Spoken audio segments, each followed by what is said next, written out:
டிவிக்கு ஜெயிச்சதுனால பாஜக உள்ள வந்துரும் ஏன் இப்படி அவதூறு பரப்புறீங்க?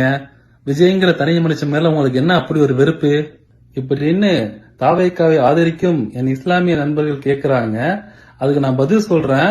முன்னாடி உங்க அண்ணனோட கொள்கை என்னங்கறத சொல்லு.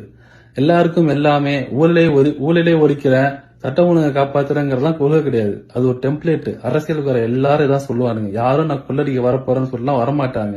இந்த 1.5 கொள்கையை வச்சுக்கிட்டு உன்னால பாஜகவை எதிர்க்கவே முடியாது. ஏன்னா பாஜகவை எதிர்த்து கடுமையா அரசியல் செஞ்சிருந்த மம்தா பானர்ஜி வெஸ்ட் பெங்கால்ல அவங்க ஆட்சியே கவுந்துருச்சு. அங்க பாஜக ஆட்சி அமைச்சிருச்சு. ஏன்னா திரிணாமுல் காங்கிரசுக்கு ஒரு தனித்துவமான கொள்கை எதுவும் கிடையாது. கம்யூனிசம் எதிர்ப்பு, காங்கிரஸ் எதிர்ப்பு, பாஜக எதிர்ப்புன்னு ரொம்ப நாள் வண்டி ஓட்ட முடியாது. இதே கதை அதிமுகவுக்கும். திமுக எதிர்ப்பே கொள்கையா வச்சிருந்தா திமுக எதிர்க்க இன்னொரு கட்சி வந்ததுனால இப்ப அதிமுக அழிவு நோக்கி போயிட்டு இருக்கு. உங்க அண்ணன் சொல்ற மாதிரி பாசிசம்னு பாஜகவை எதிர்க்கிறது திமுகவோட கொள்கை கிடையாது. ஆனா திமுகவோட சமூக நீதி கொள்கை பாஜகவை ஆட்டோமேட்டிக்காவே கடுமையா எதிர்க்க வைக்குது. இன்னைக்கு வரையும் தமிழ்நாட்டுல பாஜக கால் உண்டாத காரணம் திராவிட கொள்கை மட்டுமே. இன்னைக்கு வெஸ்ட் பெங்கால சிஎம் இருக்கிறவர் திரிணாமுல் காங்கிரஸ்ல இருந்து வந்தவர் தான் பாஜகவுக்கு. ஜெயிச்ச நிறைய எம்எல்ஏக்கள் திரிணாமுல் காங்கிரஸ் தான் பாஜக தாவிருக்காங்க. ஒரு கட்சியில கொள்கையே இல்லாத போது அவங்க தலைவரால் ஈஸியா கட்சி தாவ முடியுது.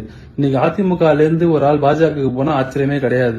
காங்கிரஸ்லயும் நிறைய பேர் பாஜகவுக்கு போயிருக்காங்க. ஏன்னா அவங்களே ஒரு சாஃப்ட் சங்கி குரூப் தான். ஆனா திமுக ஒரு ஆளா பாஜக ஈஸியா போக முடியாது. ஏன்னா அங்க கொள்கை குறுக்கு நின்று தடுக்குது. உங்க அண்ணனுக்கு கொள்கையும் கிடையாது. டீலிமிட்டேஷன் மாதிரி ஒரு சட்டம் வந்துச்சுன்னா அதை எரிச்சு தூக்கி போற துணிச்சலும் கிடையாது. மம்தா பானர்ஜி எம்ஜிஆர் மாதிரி பிஜிஎம் இல்லாம மாஸ்க் காட்டவும் தெரியாது. அரவிந்த் கெஜ்ரிவாலையே கேஸே இல்லாம தூக்கி உள்ள போட்டு அவங்க கட்சியை உடைச்சு அவரை ரிசைன் பண்ண வச்சு இன்னைக்கு பாஜக டெல்லியில ஆட்சி அமைச்சிருச்சு. உங்க அண்ணன் மேல சிபிஐ கேஸ் வேற இருக்கு. தனி மெஜாரிட்டி கூட கிடையாது. இதெல்லாம் நம்மளே திருப்பி உட்கார்ற மாதிரி. உங்க அண்ணனை மிரட்டி கட்சிக்காரனை விலைக்கு வாங்கி நாளைக்கு பாஜக அவன் திட்டத்தெல்லாம் தமிழ்நாட்டில் செயல்படுத்த வருவானுங்க. முஸ்லீம் சட்டம் எல்லாம் கொண்டு வருவானுங்க. அன்னைக்கும் உங்க விர்ச்சுவல் வாரியர்ஸ் உங்க அண்ணனுக்கு விட்டு கொடுப்பாங்க. அப்போ உனக்கும் எனக்கும் பேசுறதுக்கு திமுக காரன் தான் வந்து நிற்பான். இந்தியாவிலேயே பாஜகவை நேருக்கு நேர் நின்று கொள்கை ரீதியா எதுக்குற ஒரே கட்சி திமுக மட்டும்தான். நீ வெயிலே பார்க்காதனால நிழலோட அருமை உனக்கு தெரியல. கூடிய சீக்கிரம் காட்டுவானுங்க, அப்பதான் புரியும்.